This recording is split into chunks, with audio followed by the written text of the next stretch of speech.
दोस्तों हाज़र एक होर वीडियो रिपोर्ट लैके तो इस वीडियो रिपोर्ट के नाल ही शुरू कर रहा हाँ एक होर सीरीज़।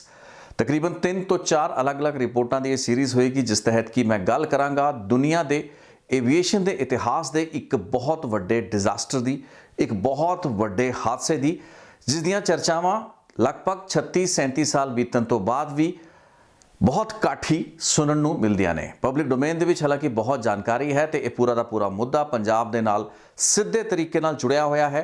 दहशतगर्दी दी 9/11 2001 9/11 सितंबर 11 दी अमेरिका दे न्यूयॉर्क वाशिंगटन दे विच होईयां दहशतगर्दियां दी वारदातां तो पहला दुनिया के इतिहास की यह सब तो वड्डी अजिही वारदात सी जिस विच की इन ट्रांजिट एक हवाई जहाज़ दे विच सफ़र के दौरान एक दहशतगर्दी हमला हुंदा है तो उस विच सब तो ज़्यादा लोगों की मौत होंदी है।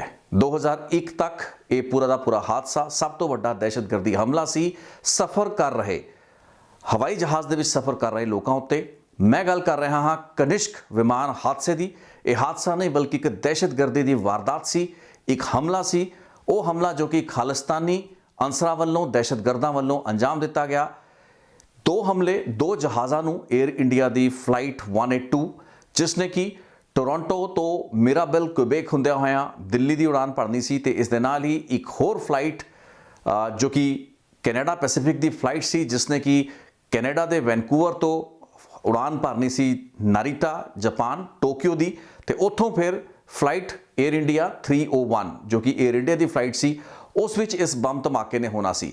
सो 2 अजिहियां फ्लाइट्स नूं एयर इंडिया के उन्हां हवाई जहाज़ां नूं निशाना बनाया सी खालिस्तानी अंसरां वल्लों। निशाने उत्ते लए गए इन्हां 2 हवाई जहाज़ां दे विचों एक निशाना अतवादियों का चुक गया जदों कि दूसरे निशाने दे विच फ्लाइट 182 दे विच 329 लोग मारे गए। यह हादसा दुनिया के एविएशन इतिहास का एक बहुत ही दर्दनाक हादसा सी। मारे गए 329 लोगों विचों 82 बच्चे सन। ज़्यादातर इस जहाज़ दे विच इस फ्लाइट दे विच कैनेडियन नागरिक वसनीक सवार सन जिन्हां विचों मैजोरिटी वो लोग सन जो कि इंडो कैनेडियन सन ते भारत विच गर्मी की छुट्टियां के मौके ते ये लोग कैनेडा तो आ रहे सन। सो तुसी खुद अंदाज़ा लगा सकते हो 329 लोग फ्लाइट 182 के इस बम धमाके दे विच उस वक्त जदों कि अटलांटिक ओशन के उत्ते आयरलैंड के साउथ वैसट कोस्ट उत्ते ये जहाज़ उड़ान भरदा होया दिल्ली वल जा रहा हुंदा है। उस वक्त इस हवाई जहाज़ के लैफ्ट फ्यूज़ेलाज यानी कि जहाज़ की जिहड़ी शरीर बॉडी हुंदी है उसका खब्बा पासा उस दे विच एक बहुत ही तेज़ इंटेंसिटी का धमाका हुंदा है जो कि बेसिकली एक टाइम बॉम्ब का धमाका हुंदा है। ये टाइम बॉम्ब खालिस्तानी दहशतगर्दां वल्लों फिट किया गया हुंदा है जिस तो बाद कि हवा दे विच ही ये हवाई जहाज़ बुरी तरह फट चुका हुंदा है। इसका फ्यूज़ेलाज जिहड़ा पूरा का पूरा स्ट्रक्चर हुंदा है वो दुफाड़ हो जाता है तो हवाई जहाज़ में सवार 329 लोग जिन्हां विच 82 बच्चे सफ़र कर रहे हुंदे ने वो उस वक्त मारे जाते हैं। कुछ लोग उस धमाके तो उस तो बाद हवाई जहाज़ के अग लगी होंगी है तो कुछ लोग उस तो बाद अटलांटिक ओशन में जाके गिरते हैं। कईयां दी लाशां अज तक कईयां दी की बहुतात दियां लाशां अज तक भी रिकवर नहीं कीतियां जा सकियां।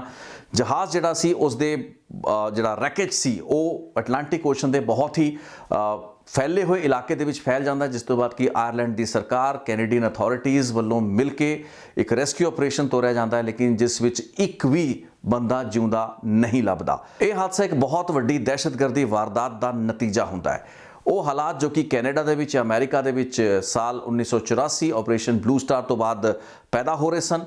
दुनिया भर के सिखां दे विच दरबार साहब उत्ते होए फौजी हमले नूं लैके गुस्सा भी सी। उस तो बाद 1984 का सिख कतलोगारत जिहड़ी दिल्ली दे विच हुई ये सारी चीज़ां एक मूवमेंट नूं दोबारा नवे सिरे तो खड़ा कर रही सी ते इस मूवमेंट नूं जिसनूं कि इस वक्त जिहड़ी जथेबंदी लीड कर रही सी उसका नाम सी बब्बर खालसा।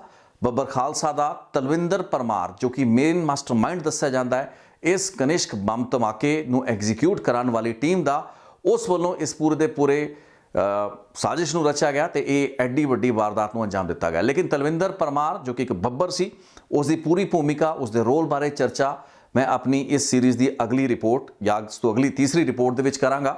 लेकिन अज की जी पूरी गलबात होएगी वो किस तरीके नाल ये जिहड़े बॉम्ब सी जो कि बेसिकली टाइम बॉम्ब सन किवें वैनकूवर टोरंटो ते दुनिया के कई हवाई अड्डियां तो हुंदियां होयां उस जहाज़ दे विच पहुंचे या फिर एक बॉम्ब तो अजिहा सी जो कि जापान दे विच लैंड कर चुका सी ते जापान के एयरपोर्ट के उत्ते वो धमाका हुंदा है जिस विच 2 जिहड़े ਪੋਰਟਰ ਹੁੰਦੇ ਨੇ ਉਹ ਮਾਰੇ ਜਾਂਦੇ ਨੇ। ਇਹ ਉਹ ਦੂਸਰਾ ਬੰਬ ਸੀ ਜੋ ਕਿ ਹਵਾਈ ਜਹਾਜ਼ ਦੇ ਵਿੱਚ ਨਹੀਂ ਫਟਦਾ, ਕਿਉਂਕਿ ਇਸ ਦਾ ਨਿਸ਼ਾਨਾ 에ਅਰ ਇੰਡੀਆ ਦੀ ਫਲਾਈਟ 301 ਹੁੰਦੀ ਹੈ। ਸੋ ਬਹੁਤ ਖੁਸ਼ਕਿਸਮਤ ਮੰਨਿਆ ਜਾ ਸਕਦਾ ਹੈ ਫਲਾਈਟ 301 에ਅਰ ਇੰਡੀਆ ਦੀ ਉਸ ਫਲਾਈਟ ਦੇ ਉਹ ਜਿਹੜੇ ਪੈਸੇਂਜਰ ਹੁੰਦੇ ਨੇ ਜੋ ਕਿ ਬੇਸਿਕਲੀ ਕੈਨੇਡਾ ਦੀ ਇੱਕ ਫਲਾਈਟ ਤੋਂ ਵੈਨਕੂਵਰ ਤੋਂ ਟੋਕੀਓ ਪਹੁੰਚੇ ਹੁੰਦੇ ਨੇ ਨਰੀਟਾ 에ਅਰਪੋਰਟ ਦੇ ਉੱਤੇ, ਤੇ ਉੱਥੋਂ ਉਹਨਾਂ ਨੇ 에ਅਰ ਇੰਡੀਆ ਦੀ ਫਲਾਈਟ ਬੋਰਡ ਹੋਣੀ ਹੁੰਦੀ ਹੈ। ਉਸੇ ਫਲਾਈਟ ਦੇ ਵਿੱਚ ਇਸ ਲਗੇਜ ਨੇ ਵੀ ਜਾਣਾ ਹੁੰਦਾ ਹੈ, ਲੇਕਿਨ ਸਮਝਿਆ ਜਾਂਦਾ ਹੈ ਕਿ ਇਹ ਜਿਹੜਾ ਲਗੇਜ ਦੇ ਵਿੱਚ ਇੱਕ ਹੋਰ ਟਾਈਮ ਬੰਬ ਹੁੰਦਾ ਹੈ ਉਹ ਪਹਿਲਾਂ ਹੀ ਸਮੇਂ ਤੋਂ ਪਹਿਲਾਂ ਹੀ 에ਅਰਪੋਰਟ ਦੇ ਉੱਤੇ ਫਟ ਜਾਂਦਾ ਹੈ, ਜਿਸ ਵਿੱਚ 2 ਮੌਤਾਂ ਹੁੰਦੀਆਂ ਨੇ, 4 ਲੋਕ ਇਸ ਵਿੱਚ ਫੱਟੜ ਹੁੰਦੇ ਨੇ। ਇਹ ਸਾਰੇ ਜਾਪਾਨੀ ਮੂਲ ਦੇ ਉੱਥੋਂ ਦੇ ਸਥਾਨਕ ਵਰਕਰ ਦੱਸੇ ਜਾਂਦੇ ਨੇ। ਸੋ ਇਹ ਜਿਹੜਾ ਹਮਲਾ ਹੁੰਦਾ ਹੈ ਇਹ ਵੀ ਬਹੁਤ ਮਹੱਤਵਪੂਰਨ ਸੀ, ਕਿਉਂਕਿ ਬਹੁਤ ਸੇ ਫੋਰੈਂਸਿਕ ਐਵੀਡੈਂਸ ਜਿਹੜੇ ਹਾਸਲ ਹੋਏ ਇਨਵੈਸਟੀਗੇਟਰਸ ਨੂੰ, ਉਹ ਜਾਪਾਨ ਦੇ ਟੋਕੀਓ ਦੇ ਨਰੀਟਾ ਦੇ ਇਸ ਹਵਾਈ ਅੱਡੇ ਤੇ ਹੋਏ ਬੰਬ ਧਮਾਕੇ, ਜਿਸ ਵਿੱਚ ਕਿ ਜ਼ਿਆਦਾ ਨੁਕਸਾਨ ਨਹੀਂ ਹੋਇਆ, 2 ਲੋਕ ਹੀ ਇਸ ਵਿੱਚ ਮਾਰੇ ਗਏ, ਉੱਥੋਂ ਹੋਏ। ਉਹ ਬੰਬ ਧਮਾਕਾ ਜੋ ਕਿ ਫਲਾਈਟ 182 ਦੇ ਵਿੱਚ ਹੁੰਦਾ ਹੈ, ਮਿਡ ਏਅਰ ਹੁੰਦਾ ਹੈ, 329 ਲੋਕਾਂ ਦੀ ਜਾਨ ਲੈ ਲੈਂਦਾ ਹੈ। ਉਸ ਦਾ ਕੋਈ ਵੀ ਸੁਰਾਗ, ਉਸ ਦਾ ਕੋਈ ਵੀ ਟਰੇਸ, ਉਸ ਦਾ ਕੋਈ ਵੀ ਫੋਰੈਂਸਿਕ ਐਵੀਡੈਂਸ, ਕਿਸੇ ਵੀ ਇਨਵੈਸਟੀਗੇਟਰ, तमाम ਜਿਹੜੀਆਂ ਏਜੰਸੀਆਂ ਬਾਅਦ ਦੇ ਵਿੱਚ ਪੜਤਾਲਾਂ ਕਰਨ ਲੱਗੀਆਂ, ਦੁਨੀਆ ਭਰ ਦੀਆਂ ਏਜੰਸੀਆਂ ਇਸ ਵਿੱਚ ਸ਼ਾਮਲ ਸਨ। ਇਸ ਦੇ ਵਿੱਚ ਇੰਡੀਆ, ਆਇਰਲੈਂਡ ਤੇ ਕੈਨੇਡਾ ਦੀ ਅਲੱਗ-ਅਲੱਗ ਜਿਹੜੇ ਮਹਿਕਮੇ ਸਨ, ਉਹਨਾਂ ਨੇ ਪੂਰੀ ਪੜਤਾਲ ਕੀਤੀ, ਉਹਨਾਂ ਨੂੰ ਕੁਝ ਵੀ ਹੱਥ ਨਹੀਂ ਲੱਗ ਪਾਇਆ। ਇਹੀ ਕਾਰਨ ਸੀ ਵੀ ਇਸ ਪੂਰੇ ਦੇ ਪੂਰੇ ਮੁਕੱਦਮੇ ਦੇ ਵਿੱਚ ਅੱਜ ਤੱਕ ਸਿਰਫ ਇੱਕ ਸ਼ਖਸ ਨੂੰ, ਜਿਸ ਦਾ ਨਾਂ ਇੰਦਰਜੀਤ ਸਿੰਘ ਰਿਆਦ ਦੱਸਿਆ ਜਾਂਦਾ ਹੈ, ਉਸ ਨੂੰ ਹੀ ਸਜ਼ਾ ਹੋ ਪਾਈ ਹੈ। ਇਸ ਤੋਂ ਇਲਾਵਾ ਰਿਪੂ ਦਮਨ ਮਲਿਕ ਤੇ ਅਜਾਇਬ ਸਿੰਘ ਬਾਗੜੀ, ਇਹ ਦੋ ਫਾਈਨੈਂਸਰ ਮੰਨੇ ਜਾਂਦੇ ਨੇ। ਬੱਬਰ ਖਾਲਸਾ ਨੂੰ ਜਾਂ ਤਲਵਿੰਦਰ ਸਿੰਘ ਬੱਬਰ ਨੂੰ ਜ਼ਿਆਦਾ ਫਾਈਨੈਂਸ ਦਾ ਕੰਮ, ਉਸ ਨੂੰ ਜ਼ਿਆਦਾ ਸੰਸਾਧਨ ਜਾਂ ਕੈਨੇਡਾ ਦੇ ਵਿੱਚ ਜਿਹੜਾ ਵੀ ਸਮਰਥਨ ਮਿਲ ਰਿਹਾ ਸੀ ਆਰਥਿਕ ਜਾਂ ਅਦਰਵਾਈਜ਼, ਉਹ ਇਹ ਦੋਹਾਂ ਵੱਲੋਂ ਹੀ ਪ੍ਰੋਵਾਈਡ ਕਰਾਇਆ ਗਿਆ ਸੀ। ਲੇਕਿਨ ਇਸ ਪੂਰੀ ਦੀ ਪੂਰੀ ਸਾਜ਼ਿਸ਼ ਦੇ ਵਿੱਚ ਇਹਨਾਂ ਉੱਤੇ ਚਲੇ ਲੰਬੇ ਚੌੜੇ ਟ੍ਰਾਇਲ ਦੇ ਬਾਵਜੂਦ ਇਹ ਦੋਵਾਂ ਨੂੰ ਸਾਲ 2005 ਦੇ ਵਿੱਚ ਅਦਾਲਤ ਦੇ ਵੱਲੋਂ, ਸੁਪਰੀਮ ਕੋਰਟ ਜਿਹੜਾ ਬ੍ਰਿਟਿਸ਼ ਕੋਲੰਬੀਆ ਵੈਨਕੂਵਰ ਦਾ ਹੈ, ਉਸ ਵੱਲੋਂ ਬਰੀ ਕਰਤਾ ਗਿਆ, ਦੋਸ਼ਮੁਕਤ ਕਰਤਾ ਗਿਆ ਸੀ। ਲੇਕਿਨ ਇੱਕ ਬਹੁਤ ਵੱਡੀ ਨਾਮੋਸ਼ੀ ਸੀ। ਇਨਵੈਸਟੀਗੇਸ਼ਨ ਤੇ ਸਾਰੀ ਗੱਲਾਂ ਬਾਤਾਂ ਨੂੰ ਅਲੱਗ ਤਰੀਕੇ ਨਾਲ ਕਰਾਂਗੇ, ਲੇਕਿਨ ਅੱਜ ਦੀ ਰਿਪੋਰਟ ਦੇ ਵਿੱਚ ਗੱਲ ਤੋਰਦੇ ਹਾਂ ਉੱਥੋਂ ਜਦੋਂ ਤੋਂ ਇਹ ਪੂਰੀ ਦੀ ਪੂਰੀ ਸਾਜ਼ਿਸ਼ ਰਚੀ ਜਾਂਦੀ ਹੈ। ਇਸ ਵਾਰਦਾਤ ਦੀ ਪੂਰੀ ਸਾਜ਼ਿਸ਼ ਕਈ ਮਹੀਨਿਆਂ ਤੋਂ ਕੀਤੀ ਜਾ ਰਹੀ ਸੀ। ਇਹ ਸਮਝ ਵਿੱਚ ਆ ਚੁੱਕਾ ਸੀ ਵੀ ਤਲਵਿੰਦਰ ਪਰਮਾਰ ਕੋਈ ਵੱਡੀ ਵਾਰਦਾਤ ਕਰਨ ਦੀ ਫਿਰਾਕ ਦੇ ਵਿੱਚ ਹੈ, ਤੇ ਉਸ ਦੇ ਪਿੱਛੇ ਕੈਨੇਡੀਅਨ ਜਿਹੜੀ ਗੁਪਤਚਰ ਏਜੰਸੀਆਂ ਸਨ, ਇੰਟੈਲੀਜੈਂਸ ਏਜੰਸੀਆਂ ਲੱਗੀਆਂ ਹੋਈਆਂ ਸਨ। ਫਿਜ਼ੀਕਲੀ ਕੁਝ ਏਜੰਟ ਉਸ ਨੂੰ ਫੋਲੋ ਕਰ ਰਹੇ ਸਨ, ਤੇ ਉਸ ਦੇ ਜਿਹੜੇ ਟੈਲੀਫੋਨ ਸਨ ਉਹਨਾਂ ਨੂੰ ਵੀ ਟੈਪ ਕੀਤਾ ਜਾ ਰਿਹਾ ਸੀਗਾ। ਉਸ ਦੇ ਲਈ ਬਕਾਇਦਾ ਇੱਕ ਫੈਡਰਲ ਕੋਰਟ ਤੋਂ ਵਾਰੰਟ ਲਿਆ ਗਿਆ ਸੀ। ਇਹ ਗੱਲਾਂ ਬਾਤਾਂ ਮੈਂ ਇੱਕ ਅਲੱਗ ਰਿਪੋਰਟ 'ਚ ਕਰਾਂਗਾ, ਲੇਕਿਨ ਇਹ ਕਲੀਅਰ ਸੀ ਵੀ ਇਹ ਜਿਹੜੇ ਖਾਲਿਸਤਾਨੀ ਅੰਸਰ ਨੇ, ਬੱਬਰ ਖਾਲਸਾ ਜੋ ਹੈ, ਉਹਦੇ ਵੱਲੋਂ ਇੱਕ ਪਲੈਨਿੰਗ ਕੀਤੀ ਜਾ ਰਹੀ ਹੈ। ਲੇਕਿਨ ਪਲੈਨਿੰਗ ਕੀ ਹੈ, ਵਾਰਦਾਤ ਕੀ ਅੰਜਾਮ ਦੇਣੀ ਹੈ, ਕਿਸ ਤਰੀਕੇ ਦਾ ਹਮਲਾ ਹੈ, ਉਸ ਬਾਰੇ ਕੋਈ ਵੀ ਕਲੈਰਿਟੀ ਨਹੀਂ ਸੀ। ਤੁਹਾਨੂੰ ਯਾਦ ਹੋਏਗਾ ਮੈਂ ਅਲੱਗ-ਅਲੱਗ ਰਿਪੋਰਟਾਂ ਦੇ ਵਿੱਚ 3 ਹਾਈਜੈਕਿੰਗਸ ਦੀ ਗੱਲ ਕੀਤੀ, ਯਾਨੀ ਕਿ ਹਵਾਈ ਜਹਾਜ਼ਾਂ ਦੀ ਹਾਈਜੈਕਿੰਗ, ਜੋ ਕਿ 29 ਸਤੰਬਰ 1981 ਨੂੰ ਇੱਕ ਹਾਈਜੈਕਿੰਗ ਹੁੰਦੀ ਹੈ, ਜੋ ਕਿ ਸੰਤ ਜਰਨੈਲ ਸਿੰਘ ਭਿੰਡਰਾਂਵਾਲਾ ਉਹਨਾਂ ਦੀ ਜਿਹੜੀ ਗ੍ਰਿਫਤਾਰੀ ਹੋਈ ਹੁੰਦੀ ਹੈ ਲਾਲਾ ਜਗਤ ਨਾਰਾਇਣ ਹੱਤਿਆਕਾਂਡ ਦੇ ਕੇਸ ਦੇ ਵਿੱਚ, ਉਸ ਵੇਲੇ ਕੀਤੀ ਗਈ ਹੁੰਦੀ ਹੈ। ਉਸ ਤੋਂ ਬਾਅਦ 1984 ਦੇ ਵਿੱਚ ਆਪਰੇਸ਼ਨ ਬਲੂ ਸਟਾਰ ਤੋਂ ਬਾਅਦ 6 ਜੁਲਾਈ ਤੇ ਅਗਸਤ 24 1984 ਇਹ 2 ਹਾਈਜੈਕਿੰਗਸ ਅਲੱਗ-ਅਲੱਗ ਕੀਤੀਆਂ ਗਈਆਂ, ਜੋ ਕਿ ਜਹਾਜ਼ਾਂ ਨੂੰ ਪਾਕਿਸਤਾਨ ਜਾਂ ਫਿਰ ਇੱਕ ਜਹਾਜ਼ ਨੂੰ ਦੁਬਈ ਵੀ ਲਿਜਾਇਆ ਜਾਂਦਾ ਹੈ। ਅਲੱਗ-ਅਲੱਗ ਮੇਰੇ ਚੈਨਲ ਦੇ ਉੱਤੇ 3 ਰਿਪੋਰਟਾਂ ਪਈਆਂ ਨੇ, ਜਿਨ੍ਹਾਂ ਵਿੱਚ ਤੁਸੀਂ ਇਹ ਤਿੰਨੋਂ ਜਿਹੜੇ 에ਅਰਪਲੇਨਸ ਨੂੰ ਹਾਈਜੈਕ ਜਦੋਂ ਕੀਤਾ ਗਿਆ ਸੀ, ਉਹਨਾਂ ਦਾ ਕੀ ਵੇਰਵਾ ਸੀ, ਕੀ ਡਿਟੇਲ ਸੀ, ਉਸ ਨੂੰ ਸਮਝ ਸਕਦੇ ਹੋ। ਲੇਕਿਨ ਉਸ ਵਕਤ ਦੁਨੀਆ ਭਰ ਦੇ ਵਿੱਚ, ਖਾਸ ਕਰਕੇ ਕੈਨੇਡਾ ਤੇ ਅਮਰੀਕਾ ਦੇ ਵਿੱਚ, ਇਸ ਤਰੀਕੇ ਦਾ ਅਲਰਟ ਦਿੱਤਾ ਗਿਆ ਸੀ ਵੀ ਜਿਹੜੀਆਂ ਅੱਤਵਾਦੀ ਜਾਂ ਦਹਿਸ਼ਤਗਰਦੀ ਦੀਆਂ ਵਾਰਦਾਤਾਂ ਹੋ ਸਕਦੀਆਂ ਨੇ, ਉਹਨਾਂ ਤਹਿਤ 에ਅਰ ਇੰਡੀਆ ਦੀ ਫਲਾਈਟਸ ਨੂੰ ਨਿਸ਼ਾਨਾ ਬਣਾਇਆ ਜਾ ਸਕਦਾ ਹੈ। ਸੋ ਇਸ ਦੀ ਪੂਰੀ ਜਾਣਕਾਰੀ ਸੀ। ਲੇਕਿਨ ਇਸ ਦੇ ਬਾਵਜੂਦ ਵੀ ਇਸ ਪਲੈਨਿੰਗ ਦੇ ਤਹਿਤ 2 ਲਗੇਜ ਜਿਹੜੇ ਬੈਗੇजेस ਹੁੰਦੇ ਨੇ, ਉਹਨਾਂ ਨੂੰ ਤਿਆਰ ਕੀਤਾ ਜਾਂਦਾ ਹੈ। ਇਹ ਦੱਸਿਆ ਜਾਂਦਾ ਵੀ ਫਲਾਈਟ 182 ਦੇ ਵਿੱਚ ਇੱਕ ਸ਼ਖਸ ਹੁੰਦਾ ਹੈ ਜਿਸ ਦਾ ਨਾਂ ਐਮ ਸਿੰਘ ਦੱਸਿਆ ਜਾਂਦਾ ਹੈ। ਹੁਣ ਐਮ ਦਾ ਕੀ ਮਤਲਬ ਹੈ, ਲੇਕਿਨ ਬਾਅਦ ਦੇ ਵਿੱਚ ਕੁਝ ਹੱਦ ਤੱਕ ਇਹ ਸਮਝ ਆ ਪਾਇਆ ਵੀ ਮਨਮੋਹਨ ਜਾਂ ਮੋਹਨ ਦੀਪਕ ਨਾਂ ਦਾ ਇੱਕ ਸ਼ਖਸ ਹੁੰਦਾ ਹੈ, ਉਸ ਨੂੰ ਐਮ ਸਿੰਘ ਕਿਹਾ ਗਿਆ, ਜਿਸਨੇ ਕਿ ਐਮ ਸਿੰਘ ਦੇ ਨਾਂ ਤੋਂ ਆਪਣੀ ਟਿਕਟ ਦੀ ਰਿਜ਼ਰਵੇਸ਼ਨ ਕਰਾਈ। ਇਸੇ ਤਰੀਕੇ ਨਾਲ ਇੱਕ ਐਲ ਸਿੰਘ ਨਾਂ ਦਾ ਸ਼ਖਸ ਹੁੰਦਾ ਹੈ, ਜੋ ਕਿ ਬਾਅਦ ਦੇ ਵਿੱਚ ਏਜੰਸੀ ਦੇ ਮੁਤਾਬਿਕ ਲਾਲ ਸਿੰਘ ਨਾਂ ਦਾ ਵਿਅਕਤੀ ਸੀ। ਲੇਕਿਨ ਇਹ ਲਾਲ ਸਿੰਘ ਸੀ ਜਾਂ ਨਹੀਂ ਸੀ, ਇਸ ਦੀ ਕੋਈ ਵੀ ਪੁਖਤਾ ਜਾਣਕਾਰੀ ਬਾਅਦ ਤੱਕ ਇਨਵੈਸਟੀਗੇਸ਼ਨ ਦੇ ਵਿੱਚ ਨਹੀਂ ਆ ਪਾਈ। ਸੋ ਐਲ ਸਿੰਘ ਤੇ ਐਮ ਸਿੰਘ ਵੱਲੋਂ ਆਪਣੀਆਂ ਅਲੱਗ-ਅਲੱਗ ਟਿਕਟਾਂ ਬੁੱਕ ਕਰਾਈਆਂ ਜਾਂਦੀਆਂ ਨੇ। ਵੈਨਕੂਵਰ ਦੇ 에ਅਰਪੋਰਟ ਤੋਂ ਕੈਨੇਡਾ ਪੈਸੀਫਿਕ ਦੀਆਂ 2 ਉਡਾਨਾਂ ਭਰੀਆਂ ਜਾਣੀਆਂ ਹੁੰਦੀਆਂ ਨੇ। ਇੱਕ ਕੈਨੇਡਾ ਪੈਸੀਫਿਕ ਫਲਾਈਟ 0060 ਹੁੰਦੀ ਹੈ, ਤੇ ਦੂਸਰੀ ਕੈਨੇਡਾ ਪੈਸੀਫਿਕ ਫਲਾਈਟ 003 ਹੁੰਦੀ ਹੈ। ਸੋ ਜਿਹੜੀ 060 ਕੈਨੇਡਾ ਪੈਸੀਫਿਕ ਦੀ ਫਲਾਈਟ ਹੁੰਦੀ ਹੈ, ਵੈਨਕੂਵਰ 에ਅਰਪੋਰਟ ਤੋਂ ਉਸਨੇ ਟੋਰਾਂਟੋ ਜਾਣਾ ਹੁੰਦਾ ਹੈ। ਟੋਰਾਂਟੋ ਦੇ ਵਿੱਚ ਹਵਾਈ ਜਹਾਜ਼ ਨੇ ਬਦਲੀ ਹੋਣਾ ਹੁੰਦਾ ਹੈ। ਉਹ ਸਾਰੇ ਦੇ ਸਾਰੇ ਪੈਸੇਂਜਰ ਜਿਹੜੇ ਹੁੰਦੇ ਨੇ, ਉਹਨਾਂ ਨੇ ਫਲਾਈਟ 182 ਜੋ ਕਿ 에ਅਰ ਇੰਡੀਆ ਦੀ ਫਲਾਈਟ ਹੁੰਦੀ ਹੈ, ਇਨਫੈਕਟ ਉਹ ਫਲਾਈਟ 181 ਹੁੰਦੀ ਹੈ। ਫਲਾਈਟ 181 ਦੇ ਵਿੱਚ ਟੋਰਾਂਟੋ ਤੋਂ ਉਹਨਾਂ ਨੇ ਕੁਬੇਕ ਦੇ ਵਿੱਚ ਮਿਰਾਬੇਲ ਨਾਂ ਦੇ ਸ਼ਹਿਰ ਦੇ ਵਿੱਚ ਉਹ ਜਾਣਾ ਹੁੰਦਾ, ਉੱਥੇ ਉਡਾਨ ਭਰਨੀ ਹੁੰਦੀ ਹੈ, ਉੱਥੋਂ ਪੈਸੇਂਜਰਸ ਲੈਣੇ ਹੁੰਦੇ ਨੇ, ਤੇ ਕੁਬੇਕ ਦੇ ਵਿੱਚੋਂ ਜਿਹੜੀ ਫਲਾਈਟ ਨੇ ਉਡਣਾ ਹੁੰਦਾ, ਯਾਨੀ ਕਿ ਇਸੀ 에ਅਰਕ੍ਰਾਫਟ ਨੇ इसी एयर इंडिया के एयरक्राफ्ट ने इसकी फ्लाइट का नंबर फ्लाइट 182 हो जाता है। सो कैनेडा पैसिफिक फ्लाइट 060 वैनकूवर तो पैसेंजर्स ਨੂੰ ਲੈ ਕੇ, ਜਿਸ ਵਿੱਚ ਕਿ ਪੰਜਾਬੀ ਮੂਲ ਦੇ ਬਹੁਤ ਸੇ ਲੋਕ ਹੁੰਦੇ ਨੇ ਜਿਨ੍ਹਾਂ ਨੇ ਕਿ ਭਾਰਤ ਤੋਂ ਦਿੱਲੀ ਆਣਾ ਹੁੰਦਾ ਹੈ, ਉਹਨਾਂ ਨੂੰ ਲੈ ਕੇ ਇਹ ਫਲਾਈਟ ਟੋਰਾਂਟੋ ਆਉਂਦੀ ਹੈ ਤੇ ਟੋਰਾਂਟੋ ਹਵਾਈ ਜਹਾਜ਼ ਬਦਲੀ ਹੋਣ ਤੋਂ ਬਾਅਦ 에ਅਰ ਇੰਡੀਆ ਦੀ ਫਲਾਈਟ 181 ਕੁਬੇਕ ਦੇ ਵਿੱਚ ਉਤਰਦੀ ਹੈ, ਜੋ ਕਿ ਫਲਾਈਟ 182 ਬਣਦੀ ਹੈ। 182 ਫਲਾਈਟ ਕੁਬੇਕ ਤੋਂ ਯਾਨੀ ਕਿ ਮੌਂਟਰੀਅਲ ਤੋਂ ਦਿੱਲੀ ਲਈ ਰਵਾਨਾ ਹੁੰਦੀ ਹੈ, ਜੋ ਕਿ ਮਿਡ 에ਅਰ ਉਸ ਐਕਸਪਲੋਜਨ ਦਾ ਸ਼ਿਕਾਰ ਹੁੰਦੀ ਹੈ। ਹੁਣ ਸਮਝਾਇਆ ਜਾਂਦਾ ਹੈ ਵੀ ਐਮ ਸਿੰਘ ਅਤੇ ਐਲ ਸਿੰਘ ਵੱਲੋਂ ਆਪਣੇ ਆਪਣੇ ਲਗੇਜ ਜਿਹੜੇ ਬੈਗ ਹੁੰਦੇ ਨੇ ਉਹਨਾਂ ਦੇ ਵਿੱਚ ਟਾਈਮ ਬੰਬ ਫਿੱਟ ਕੀਤੇ ਜਾਂਦੇ ਨੇ। ਉਹਨਾਂ ਦਾ ਟਾਈਮ ਕੁਝ ਘੰਟਿਆਂ ਬਾਅਦ ਦਾ ਸੈੱਟ ਕੀਤਾ ਜਾਂਦਾ ਹੈ। ਇਹ ਟਾਈਮ ਇਸ ਹਿਸਾਬ ਨਾਲ ਸੈੱਟ ਕੀਤਾ ਜਾਂਦਾ ਹੈ ਵੀ ਹਵਾਈ ਜਹਾਜ਼ ਜਦੋਂ ਉਡਾਨ ਭਰ ਰਿਹਾ ਹੋਏਗਾ ਉਸ ਵਕਤ ਇਹ ਧਮਾਕਾ ਹੋਏਗਾ। ਲੇਕਿਨ ਕੁਝ ਕਾਰਨਾਂ ਕਰਕੇ ਜਾਪਾਨ ਦੀ ਜਿਹੜੀ ਫਲਾਈਟ ਹੁੰਦੀ ਹੈ ਯਾਨੀ ਕਿ ਟੋਕੀਓ ਵਾਲੀ ਫਲਾਈਟ ਉਹ ਲੈਂਡ ਕਰ ਜਾਂਦੀ ਹੈ ਤੇ ਬੰਬ ਧਮਾਕਾ ਸਮੇਂ ਰਹਿੰਦਿਆਂ ਨਹੀਂ ਹੋ ਪਾਉਂਦਾ। ਲੇਕਿਨ ਦੂਸਰੇ ਪਾਸੇ ਜਿਹੜੀ ਦੂਸਰੀ ਫਲਾਈਟ 182 ਹੁੰਦੀ ਹੈ, ਇਸ ਦੇ ਵਿੱਚ ਅੱਤਵਾਦੀਆਂ ਦੀ ਜਿਹੜੀ ਦਹਿਸ਼ਤਗਰਦਾਂ ਦੀ ਜਿਹੜੀ ਟਾਈਮਿੰਗ ਹੁੰਦੀ ਹੈ ਉਹ ਬਿਲਕੁਲ ਸਹੀ ਬੈਠਦੀ ਹੈ। ਲੇਕਿਨ ਇਹ ਸਮਝਿਆ ਜਾਂਦਾ ਹੈ ਵੀ ਇਹ ਲਗੇਜ, ਇਹਦੇ ਜਿਹੜੇ ਬੈਗੇਜ ਸੀਗਾ, ਇਸ ਨੂੰ ਚੈੱਕ ਇਨ ਕਰਵਾ ਲਿਆ ਜਾਂਦਾ ਹੈ ਵੈਨਕੂਵਰ ਤੋਂ। ਇੱਕ ਬਹੁਤ ਵੱਡੀ ਗਲਤੀ ਜਿਹੜੀ ਵੈਨਕੂਵਰ ਦੇ ਵਿੱਚ ਏਜੰਸੀਆਂ ਤੋਂ ਹੁੰਦੀ ਹੈ, ਜਾਂ ਕਹਿ ਲਈਏ ਵੀ ਉੱਥੋਂ ਦਾ ਜਿਹੜਾ ਸਟਾਫ ਹੁੰਦਾ ਹੈ, ਉਹ ਇਹ ਹੁੰਦੀ ਹੈ ਵੀ ਇਹਨਾਂ ਬੈਗੇਜਸ ਨੂੰ ਤਾਂ ਚੈੱਕ ਇਨ ਕਰਤਾ ਜਾਂਦਾ, ਯਾਨੀ ਕਿ ਬੈਗੇਜ ਚੈੱਕ ਇਨ ਦੇ ਵਿੱਚ ਲਗੇਜ ਐਂਟਰ ਕਰ ਜਾਂਦੇ ਨੇ, ਇਹ ਬਰੀਫ ਕੇਸਾਂ ਨੂੰ ਉੱਥੋਂ ਅੰਦਰ ਲੰਘਣ ਦਿੱਤਾ ਜਾਂਦਾ ਹੈ।